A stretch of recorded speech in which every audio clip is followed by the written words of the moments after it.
ఆయన తినడానికి ఉద్యుక్తుడవుతున్నాడు. పెళ పెళ పెళ పెళ శబ్దంతో ఈయన బరువుకి అందులో అంత వేగంతో వచ్చి వాలినప్పుడు కొమ్మ ఊగుతుంది. ఈ రెండు ప్రాణుల బలానికి ఆ కొమ్మ పెళ పెళ పెళ పెళ శబ్దంతో విరిగి కింద పడిపోతాం. విరిగిపోతే వచ్చిన నష్టం ఏంది? మళ్ళీ రెండింటిని పట్టుకుని ఎగిరిపోవచ్చు. కానీ దానికి వాలకిల్యులు వేలాడుతున్నారు. వాలకిల్యులు ఆశ్చర్యకరమైనటువంటి జననం ఉన్నవారు. పౌరాణిక వాంగ్మయంలో ఎక్కువ కనపడతారు, భారతం కాదు. కానీ బ్రహ్మవైవర్త పురాణంలో వాలకిల్యుల గురించి చాలా విశేషంగా వర్ణన చేస్తారు. వారు స్వయంగా బ్రహ్మగారి యొక్క కుమారులు. వాళ్ళు ఆజన్మ బ్రహ్మచారులు, ఎప్పుడూ బ్రహ్మచర్యంతో ఉంటారు. ఊర్ధ్వరేతస్కులు.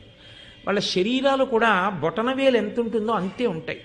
అంగుష్టమాత్రమైనటువంటి శరీరములు ఉన్నవాళ్ళు, కానీ అపారమైన వాగ్బలం ఉన్నవారు. వారికి ఉన్న తపశ్శక్తి చేత వారు నోరు తెరిచే మాట అంటే అయిపోతుంది అంతే. అంత వాక్శక్తి ఉన్నవారు, అంతటి తపోనిష్టాగరిష్ట